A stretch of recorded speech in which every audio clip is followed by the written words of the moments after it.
السلام علیکم، خوش آمدید۔ میں فہد عالم آپ کا استقبال کرتا ہوں آج اس نئے بلاگ میں۔ آج کا ٹاپک بہت زیادہ سینسیٹیو اور سب سے زیادہ مس انٹرپریٹڈ ہے، اور وہ ہے جہاد ان اسلام۔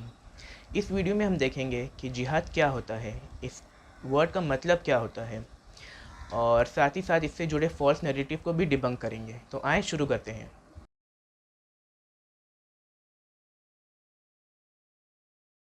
جہاد ایک عربک ورڈ جہادہ سے آتا ہے، جس کا مطلب ہوتا ہے ٹو اسٹرائیو اور اسٹرگل، یعنی جد و جہد کرنا۔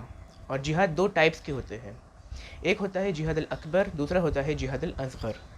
جہاد الاکبر مطلب گریٹر جہاد یا بڑا جہاد، اور اس میں انسان اپنے نفس سے لڑتا ہے، اپنے ڈیزائرز، اپنے ٹیمپٹیشنز کے خلاف اسٹرگل کرتا ہے۔ اور دوسری طرف ہے جہاد الاصغر، جس کا مطلب ہوتا ہے لیسر جہاد یا چھوٹا جہاد، جس میں انسان اپنی کمیونٹی کے ڈیفینس میں کھڑا ہوتا ہے، آپریشن کے خلاف کھڑا ہوتا ہے، لیکن اسٹرکٹ گائیڈ لائنس کے ساتھ۔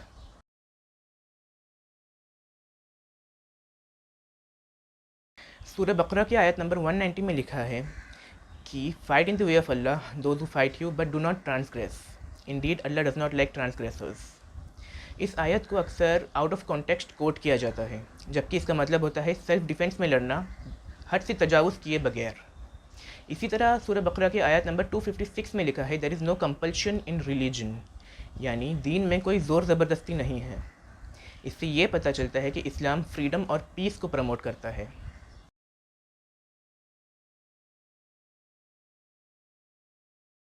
سب سے پہلا اور سب سے بڑا مسکنسیپشن ہے کہ جہاد کو ٹیررزم سے ایکویٹ کیا جاتا ہے، جو کہ سراسر غلط ہے۔ اسلام میں کلنگ آف انوسینٹ لائیوز اور ٹیررزم کو اسٹرکٹلی پروہیبٹ کیا گیا ہے۔ سورہ مائدہ کے آیت نمبر 32 میں لکھا ہے whoever kills an innocent person it is as if he has killed entire humanity، یعنی جس نے کسی بے گناہ انسان کی جان لی، اس نے گویا پورے انسانیت کی جان لے لی۔ اور اسلامک وارفیئر ایتھکس میں ہے کہ جو غیر محارب ہے، یعنی جو جنگ میں حصہ نہیں لے رہے ہیں، انہیں نقصان نہ پہنچایا جائے۔ اور اس کا ثبوت ہمیں ملتا ہے حضرت ابوبکر صدیق رضی اللہ تعالیٰ عنہ، جو اسلام کے سب سے پہلے خلیفہ تھے، ان کے انسٹرکشن سے جو انہوں نے اپنی فوج کو دی کہ جنگ کے دوران کسی عورت، بچے کو، بزرگ کو نقصان نہ پہنچایا جائے، یہاں تک کہ کسی فصل کو اور جانور کو بھی برباد نہ کیا جائے۔ ایک اور بہت بڑا مسکنسیپشن لوگوں کے ذہن میں یہ ہوتا ہے کہ انہیں لگتا ہے کہ اسلام کو تلوار کی زور پر پھیلایا گیا ہے، جو کہ بالکل جھوٹ ہے۔ اسے میں آپ کو ایک ایگزامپل کے تھرو سمجھاتا ہوں۔ مثال کے طور پر آپ کے گھر پہ کوئی شخص آیا، اس نے آپ کی گردن پر تلوار رکھی اور آپ کو اسلام قبول کرنے کے لیے کہا، تو اپنی جان بچانے کے لیے اور تلوار کی زور کی وجہ سے آپ اس کے سامنے اسلام تو قبول کر لو گے، لیکن جب وہ وہاں سے جائے گا، تلوار کا زور ہٹے گا، تو کیا آپ اپنے مذہب کی طرف واپس نہیں لوٹو گے؟ بالکل آپ اپنے مذہب کی طرف واپس لوٹ جاؤ گے۔ اس طرح سے اسلام کو پھیلایا ہی نہیں جا سکتا۔ دراصل حقیقت یہ ہے کہ لوگوں نے اسلام کو دیکھا، جانا، پھر اپنایا ہے۔ آج کی تاریخ میں ہم دیکھ سکتے ہیں کہ اسلام فاسٹسٹ گروئنگ ریلیجن ہے، اور ہمارے سامنے بھرپور ایگزامپلس موجود ہے کہ لوگ کس طرح اسلام میں داخل ہو رہے ہیں۔ تو وہاں پر کون تلوار لے کر جا رہا ہے؟ کوئی نہیں، وہ خود سے اسلام کو ریسرچ کر کے پھر اسلام کو اپنا رہے ہیں۔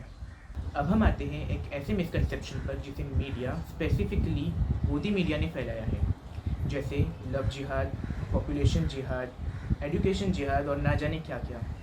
ایسا کچھ نہیں ہوتا، یہ سب جھوٹ ہے۔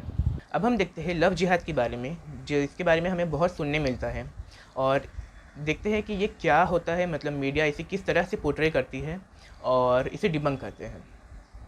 تو لو جہاد ایکچولی میڈیا کے تھرو یہ پورٹرے کیا جاتا ہے کہ ایک مسلمان لڑکا کسی غیر مذہب لڑکی سے دوستی کرتا ہے، اس سے شادی کرتا ہے اور اسے فورسفلی اسلام میں کنورٹ کر دیتا ہے۔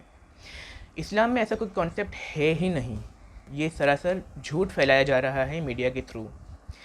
اور اس کا ثبوت ہمیں ملتا ہے سورہ بقرہ کی آیت نمبر 221 سے، جس میں صاف لکھا ہوا ہے کہ مسلمان مرد اور عورت دونوں کے لیے کسی پولیتھیسٹ سے شادی کرنا پروہیبٹڈ ہے۔ تو اس آیت سے یہ چیز صاف ہو جاتی ہے کہ کسی بھی پولیتھیسٹ سے مسلمان لڑکا یا لڑکی شادی نہیں کر سکتے۔ اور پولیتھیسٹ کا مطلب کیا ہوتا ہے؟ پولیتھیسٹ وہ ہوتا ہے جو ایک سے زیادہ خداؤں میں مانتا ہے۔ مثال کے طور پر ہندوازم میں ایک سے زیادہ خداؤں کی پوجا کی جاتی ہے، اور اسی لیے انہیں پولیتھیسٹ کہا جاتا ہے۔ ویسے ہی اسلام میں ایک خدا کی عبادت کی جاتی ہے، تو اسلام ہوا مونوتھیسٹک ریلیجن۔